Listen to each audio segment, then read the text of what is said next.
れやばいわ。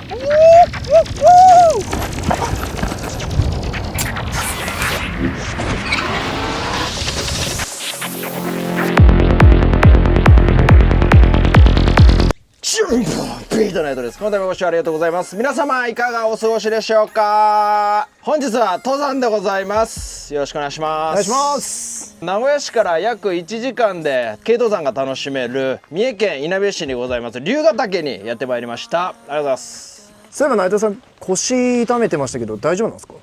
去年ね結構ひどめに痛めたんですけど、もう全然ダメっすね。ダメなんだ。山をなめんじゃないよ。いや、あんたよ、大丈夫なんですか？大丈夫なんだわ。僕みたいな腰とか足腰が弱い方でも登山とかアクティビティ楽しみたい方いっぱいいるじゃないですか。そんな方にもってこいのアイテム今回ねお借りしたんで持ってきました。何なんですかそれ？それがこれなんですわ。はい、オープン。おお、なんすかこの未来的なもの。完全に未来です。ノブさん、未来やってきました。はあ。今回はこれをつけて登山やっていきたいと思います。ロボット工学と外骨格技術を組み合わせたパワードスーツ、その名もハイパーシェル製のプロ X でございます。これどんな製品かっていうのに、ざっくり説明すると、これ一つで脚力がなんとですね最大 40% アップしてくれて、最大30キロの荷物を軽減してくれるという効果があるそうです。AI が動きを解析して歩きや走り、サイクリングも自分に合わせてサポートしてくれるパワードスーツなんです。まさにですねチートギアと呼んでも過言ではないでしょう。今日は私はこれ使います。いいなマジで。今日は私はこれを使います。僕腰とか足があんまり強い方じゃないんで、これを使ってですね登山楽しめるかどうかもですね検証していきたいと思います。ロボットに変身。まずは腰ベルトからですね、骨盤の上あたりに装着して、自分のサイズに合わせてグッと引っ張るって感じですね。で次は太ももにつけていきます。ガチャッと締めて、あとは太もものサイズに合わせて締め上げるっていう感じです。で一応この高さとかもここを押すことによって変えられるんで、こんな形ですかね。このぐらいの高さです。でこれ両方ついてるんで右も左もつけていきますと。めちゃくちゃ近未来な姿。サイボーグじゃないですか。はい、電源を入れたいと思います。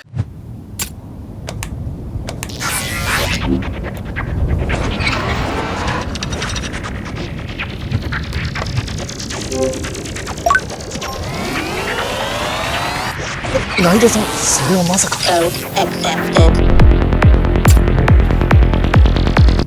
あれちっちゃい。ちっちゃあれそれ買ってきたんですか？いや 3D プリンターで作った。サイズ測らなかったの？内径と外径間違えたかもしれない。作るのに何時間かかったんですかそれ？17時間半ぐらい。仕事しろよ。本当にすいません、ちょっと早く行くよもう。これサイズもう一回これ作ってくるわ。いやもういいって。ハイパーが大事だから、ハイパーが。そっか。とりあえずちょっとこれで一回ここ歩いたり走ったりするのちょっと検証したいんで、それ一回やりましょう。やりましょでちなみにこれハイパーシェルなんですけども、専用のアプリがありまして、専用のアプリにつなぐことによってモードなどを確認することができます。モードもいくつかあって、エコモード、ハイパーモード、あとはですね一時停止っていうものもあるんですけど、もう一つねフィットネスモードっていうのもあります。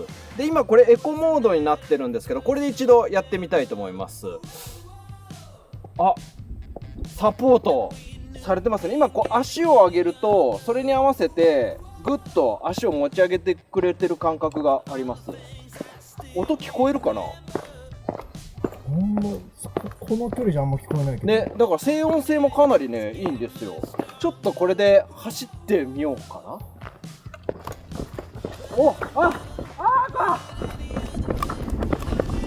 すごいすごいすごい。すごいサポートされてる。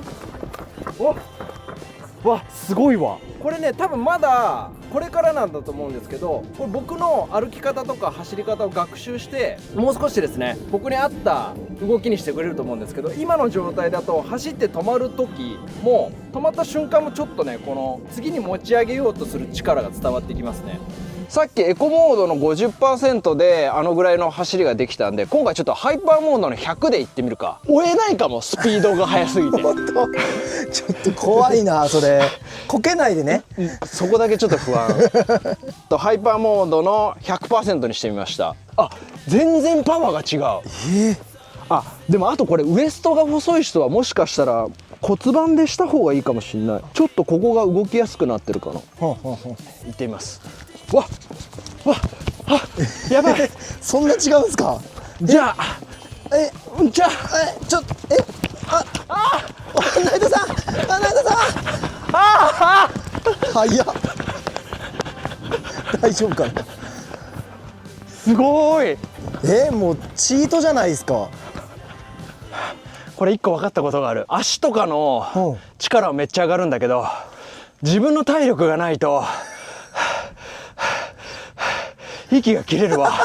そういうことか。そういうことなんだ。これ筋肉疲労っていうのはかなり軽減されると思うんだけど、自分の体力がなければあれかもしれない。そうですね。進む距離は変わんないですよね。変わんないからね。単純にこの動く回数は上がるんで、心拍数多分めっちゃ上がってると思う今。いやでもあんな速い内藤さん初めて見ましたよ。めちゃくちゃサポートされてるのが分かった。ただやっぱハイパーモードだとかなり力がやっぱり強いんで、最後止まる時が、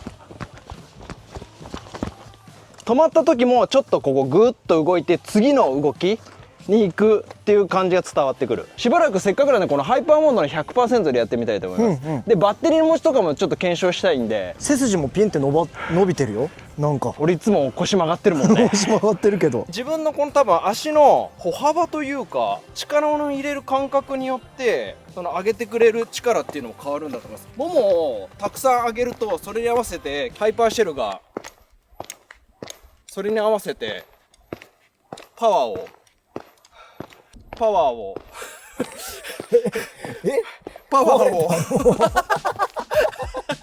内藤が壊れちゃった。そっちが機械だったの。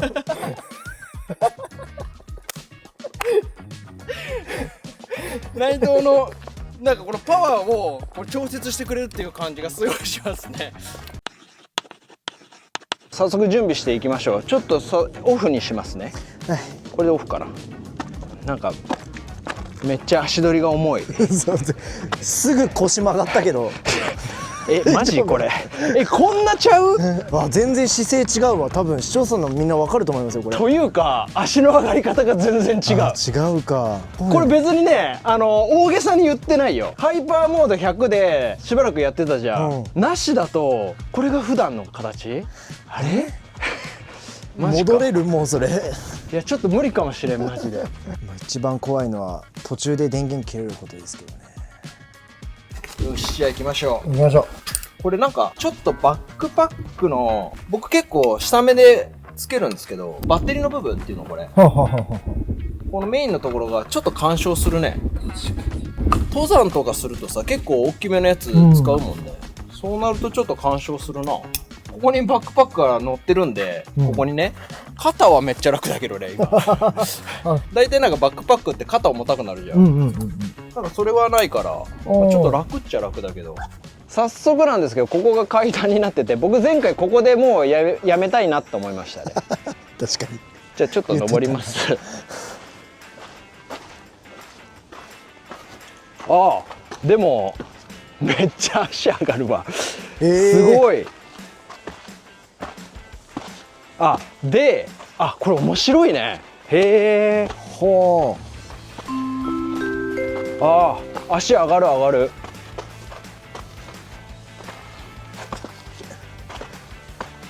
なるほど。補助的な役割は確かに果たしてるな。足は上がりますねちゃんと。踏ん張る時になんか太ももをグッと押さえてくれるっていうか、なんか制御してくれる感じすごいするね。確かに補助はしてくれるんですけど、息は切れとるな。息は切れますね。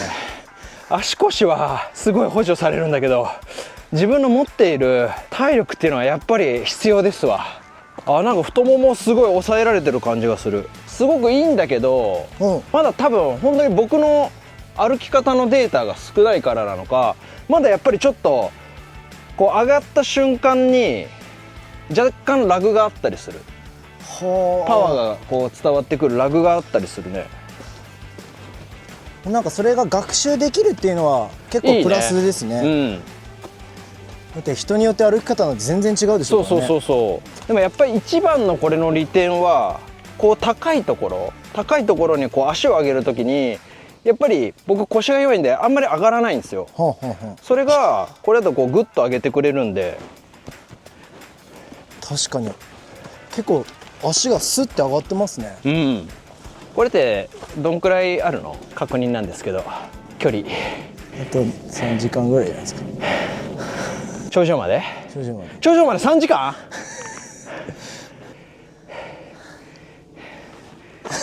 何も喋らんかったな。これスタートして今何分ぐらい？まだ3分ぐらいしか経ってないよ。今動画撮り始めて4分だもん。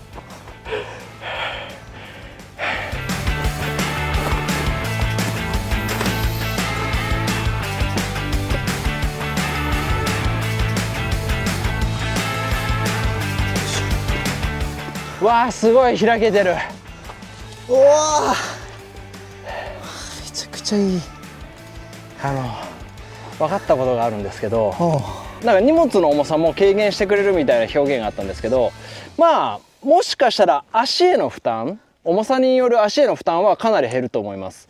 ただ肩で背負ってるんで、基本的にバッグとかってそうするとここへの負担はあるんで、その感覚的な重さっていうのはそんなに変わらないのかなと思いますね。ただ今回はちょうどいい感じで後ろに乗っかってますもんね。後ろに乗っかってるんで肩への負担は全然ないんですけど、通常の長いやつだと結構肩への負担はあるのかなと思いますけどね。はい、であとやっぱり今ハイパーモードの 100% でやってるんで、足には接触がほとんどしないんで熱は感じないんですけど、触ってみるとモーターというか熱さは感じますね。でもこのグッて上がるやつが楽になると思ったらいいですね。確かにね。いや本当にそこがすごいいいんだよね。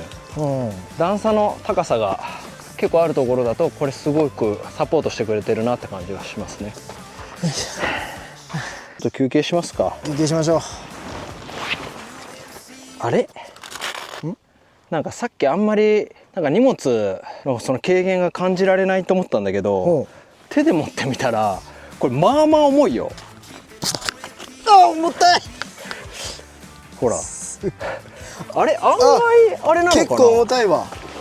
なんかあんま感じないと思ってたけど、結構荷物の軽さも感じてたのかもしれない。一応これハイパーモードの 100% で使い続けるとだいたいね2時間から2時間半ぐらいでバッテリーが切れるみたいですね。とはいえ使い方にもよると思うんですけども、バッテリー残量が 15% になると自動でエコモードに変わるらしいです。はい、というわけで続きも行ってみたいと思います。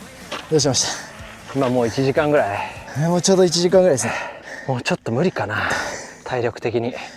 無理っていうの俺じゃない。絶対この機材つけるの俺じゃない。すごいまあまあなカメラ機材持ってますもんね。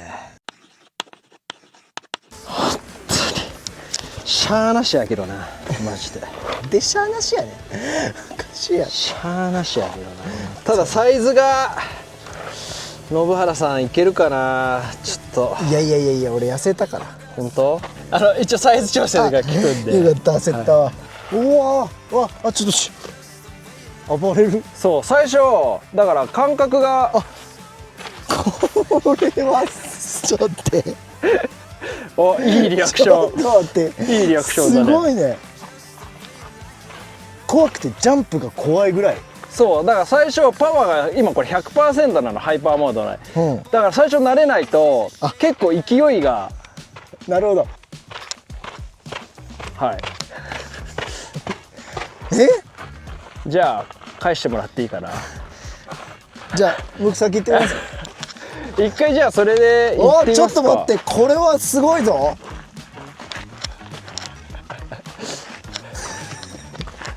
どう？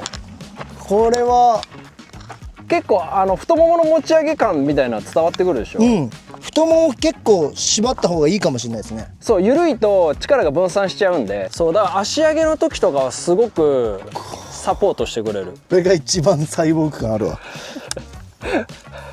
すごい胸板ですね。しかしありがとう。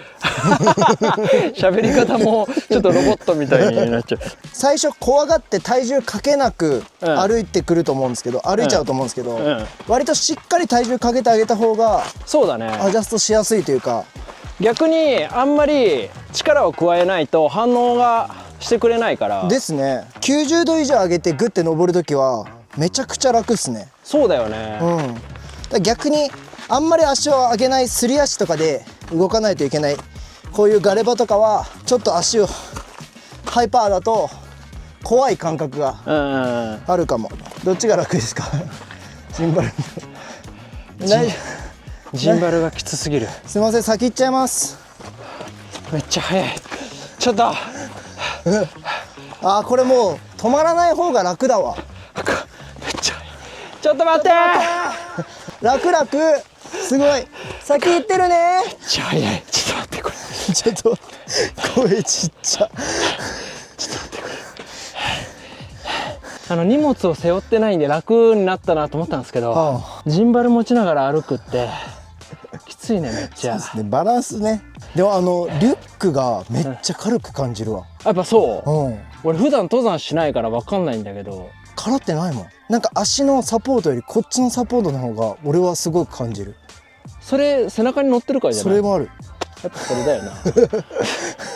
カメラが回ってる回ってない関係なしでぶっちゃけどう？ぶっちゃけめちゃくちゃいいです。だからハイパーがまだこの足のブルンブルンってこう上がってくるじゃないですか、こうやって。うん、それが慣れてないとちょっと怖いんですけど。要は登山とかってバランスが大事で、自分の足の動きっていうのを考えて登るから、うん、それと違う動きをする時があるとちょっと滑っちゃったりとか、うんうん、ぐらついちゃったりする時があるから、そこがちょっと怖いなって思う、うん、だから逆に登山とかよりも通常走ったりする時のサポートの方が今のところ僕はいいかなと思う、うん、まあ、ここから多分学習してもう少し良くなっていくとは思うんだけど。だから規則正しい階段とか。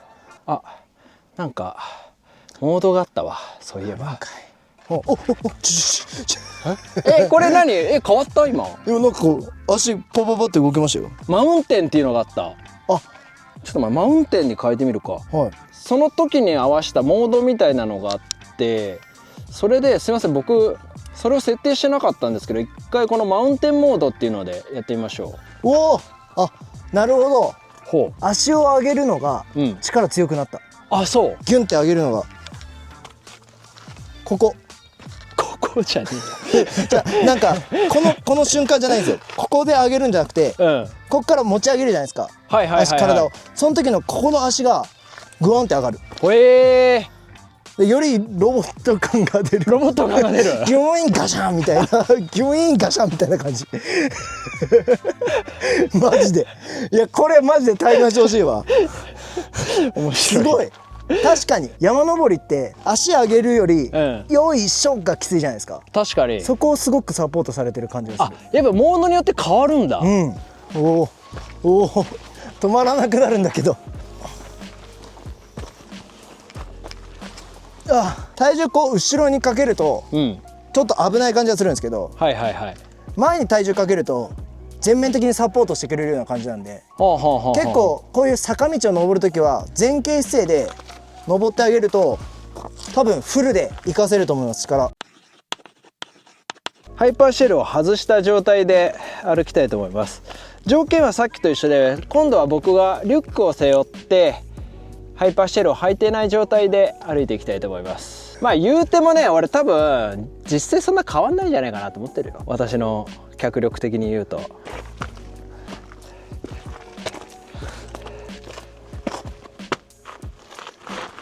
足取り重っ。もういいですよ、カメラほら止めますから。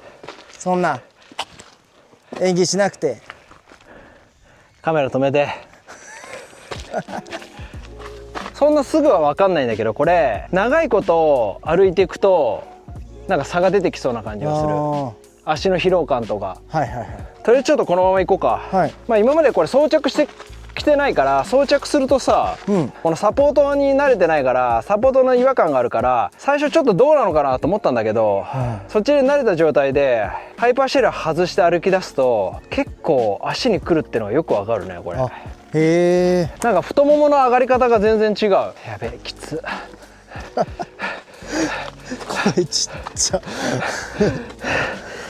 やべえな。こういう時ね。そうそうそうそうそうそう。やっぱ違いますよね。通常のこういうところはそんなに変わんないけど、足を上げる時にめっちゃ変わる。これマジでか？でもマジでそんなに変わる？これちょっと待って、今心拍数測っていい？はい。でもそんな変わらんやろ言うても。140だって、まあまあ高いな。ナイスさん、ちょっとバッテリーがなさそうなんですけど、これ満タンにしてなかったでしょ？まあちょっとしてくるのは忘れたよね。これつかないならもう外しますよこれ。まあそんなこともあろうと、一応バッテリーは持ってきてます。お、バッテリーあるんですか？交換式のバッテリーなんですよそれ。このハイパーシェルプロ X にはですね、予備バッテリーがもともとついてて、それをですね交換することができます。ほう。ということで今ちょっと交換しましょう。一応ね、これはいバッテリー、つけたまんま交換できるんですか？つけたまんまでも一応交換できるんだけど、ここを押しながら下に引くんだったっけな。そう、下にグッと引くと外れるんですけど、結構ねしっかりついてるんで、構造上つけながら自分一人で交換するっていうのは難しいかな。よいしょ。はい、これでバッテリー交換終了です。ちょっとこれもう少し交換が簡単にできたらもっと便利じゃないかなと思いましたね。そろそろ変わってもらってもいいかな。私が検証しないと、ほら心拍数測らないといけないからさっき140までいったでつけてないと危ない、はい、マウンテンモードのハイパー100でやってみようかな。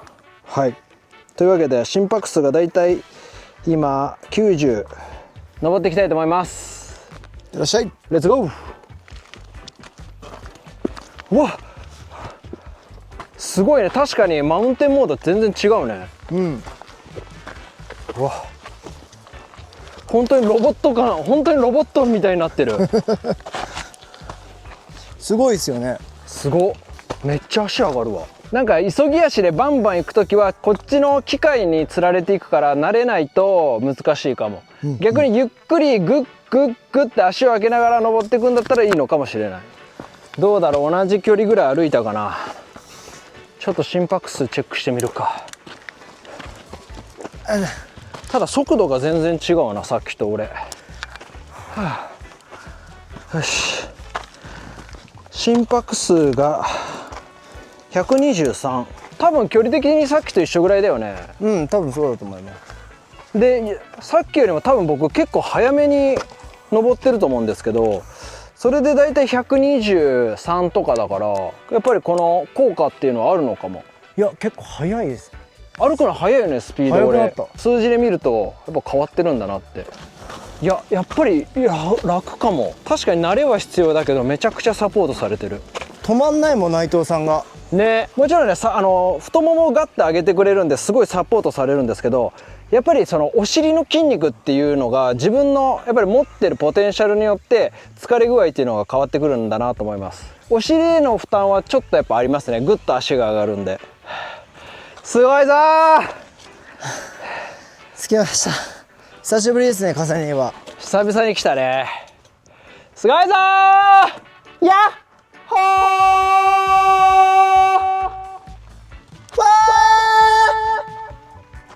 おかしいな。ヤッホーって言って山彦が帰ってくるかなと思ったらファーっていうのが帰ってきたんだけどハイパーシェル。よし。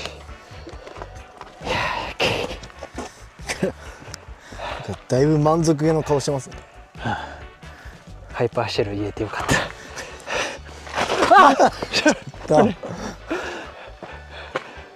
いきますか。今日滑りにくい素材の服を着てきたんですけど、それでもやっぱり使っていくと少しずつ緩みが出てくるんですよね。だから信原さんもしかしたら今日トゥルントゥルンの服そうですね、着てるから余計結構さっきから滑ってたんで、つけてた時は。そういうことか。結構素材によっても着ている素材によっても影響があるかもしれない、ね、確かに。きたー。耐えたなー。泣いてる。もうダメかと思いました。すごい景色。いや、途中でハイパーシェル取った時はもうダメだと思ったんですけど、なんとか頂上まで来れました。自分で自分を褒めてあげたいと思います。こっちが頂上って教えといてよ。あっちで俺泣きながら頂上だと思ってゴールしたのに。着きました。夕ヶ岳頂上 1099.6 メートル。というわけでですね、登ってくる間にも結構喋ったんですけど、細かい設定詳細は家に帰ってお伝えしたいと思います。いやでも久々に登山来れてよかったね。でもマジでこれ別に持ってるわけじゃなくて、今回僕これなかったら登れなかったかもしれない。というわけで野原さんお疲れ様でした。お疲れ様でした。ありがとうございました。というわけで戻ってまいりました。いかがだったでしょうか。今回ですね、ご紹介させていただいたのがハイパーシェルプロ X でございます。今回のメインでは登山トレッキングで使ってみたんですけども、他にもですね、歩行であったりランニング、そしてですね、サイクリングでも使ってまいりました。本当にですね、こんな時代が来たんだなっていうね、未来感をね、体験できるガジェットだと思います。今回のメインっていうのが登山であったりトレッキングだったんですけども、実際使ってみて、やはりですね、足のサポート、足をですね、こうグッと持ち上げてくれるサポートっていうのはね、すごく感じることができましたし、下山のシーンなんですけども、下山する時もですね、確かに足のサポートしてくれるんですけど、ただ歩行するデータっていうのが少ないのか、はたまたまだ技術的なものなのかわからないんですけども、特に下山する時って足元ってすごくバランスを取りながら下山してくると思うんですが、その時にこのサポートがあることによって逆にですね、ちょっと危ないなって思うシーンはありました。今後ですね、AI が学習して変わっていくとは思うんですけども、僕の感想としてはハイパーシェルはですね、どちらかというとこの規則正しい動きに合っているパワードスーツじゃないかなと思います。例えば階段を登るとか走るとか、動きがある程度一定のものには非常に向いてるんじゃないかなと思います。登山のようなこの複雑な動きはね、まだちょっと早いんじゃないかなっていうのが僕の正直な感想です。これからですね、学習していくってことなので変わっていくとは思うんですけども、これ走る時も自転車に乗る時も登山の時もそうなんですけども、やはりこう一定のリズムで歩いていって、途中でやっぱり疲れた時とか止まるじゃないですか。その時止まった瞬間はすぐ止まらずに、やはりですね、そのリズムに合わせて次の動きに行こうとするんですね。その時に足にちょっと負荷がかかるなと思いました。今回お借りしたのがハイパーシェルプロ X なんですけども、他にもですね、ハイパーシェルカーボン X というものが出ておりまして、こちらですね、性能は同じなんですけども、使ってる素材が違いまして、名前の通りですね、カーボンを使っておりまして、約 200g ぐらい軽いのかな。あとはですね、素材が若干違ったりしていて、高級感のある製品となっております。ただですね、カーボン使っているので、お値段はですね、それなりに高くなっちゃいますね。で、もう一つですね、エントリーモデルとして、ハイパーシェル 5X というのもございまして、単純にですね、出力の違いで、出力が、最大出力が約 400W となりまして、プロ X と比べて半分ぐらいの出力になります。あとはトルクもプロ X と比べると弱くなります。価格帯としてはエントリーモデルの 5X が139,800円、そしてプロ X が167,800円、カーボンが259,800円とですね、決してですね、安いお買い物ではないんですけども、最新ガジェットってですね、夢ありますよね。これからですね、どんどん技術が発達していって、今はこう足だけだと思うんですけども、これからもう本当に体全体をサポートしてくれるようなパワードスーツもですね、出てくるんじゃないかなと思いますし、で、実際ですね、こういったパワードスーツって世の中には出てるんですけども、やはりですね、お値段が大変高いんですよ。そんな中でですね、こういった一般向けのパワードスーツが出たのはすごいなと思いますし、その技術もですね、非常に面白いなと思います。まだですね、使い始めてそんなに長くはないんですが、これからですね、使っていくとどんどんですね、僕の歩き方とかそういったデータをですね、蓄積してどんどん精度っていうのは上がってくると思うんですよ。実際使ってみて気になる点であったり改善してほしい点としては、まだですね、アプリがですね、日本語対応していないところとか、あとですね、リュックですよね。今回持っていったリュックっていうのは小ぶりのものだったので、ちょうどですね、フィットして、むしろですね、背負いやすかったんですけども、肩への負担もなかったし、ただですね、これが登山になってくるともう少し大きなリュックであったりバックパックになってくると思うので、その時はですね、おそらく干渉してしまうので、あまりですね、使い勝手は良くなくなるんじゃないかなと思います。あとはね、バッテリー部分っていうのがちょっとね、硬くて、あれをつけた状態で自分一人で交換するっていうのはね、ちょっと難しいなと思いました。もちろんですね、素材にこだわって通気性のいいものを採用してると思うんですけども、どうしてもこの季節取り付けてですね、登山したら汗がかいてしまいましたし、腰の部分っていうのもですね、やはり汗はかいてしまいました。あとですね、こんな方におすすめしたいなって思うのが、やっぱり足腰弱い方、僕みたいな足腰弱い人とか、例えば撮影とかでこう階段とかに登っていくときに荷物とか持っていくことあるじゃないですか。まあ僕も今回そうだったんですけども、カメラ機材とか背負って上に登っていくとか、まあそんな時はですね、こういったパワードスーツあると便利じゃないかなと思いますし、あとはですね、こういった未来的なガジェットが大好きな方、未来をですね、いち早く体験したいっていう方はですね、一度ですね、使ってみてください。で、このパワーシェルが、9月の上旬に、展示会をやるそうなんですよ。なので、その詳細などはですね、下の概要欄に書いておきますので、気になる方はですね、ぜひチェックしてみてください。はい、本日の動画はハイパーシェル製パワードスーツプロ X のご紹介でございました。この動画が参考になりましたら、グッドボタンよろしくお願いいたします。ぜひですね、皆さんのご意見、ご感想、コメント欄に残していただければと思います。そして、チャンネル登録もぜひよろしくお願いいたします。それではまた次の動画でお会いいたしましょう。ビートナイトでした。バイ。未来来たね。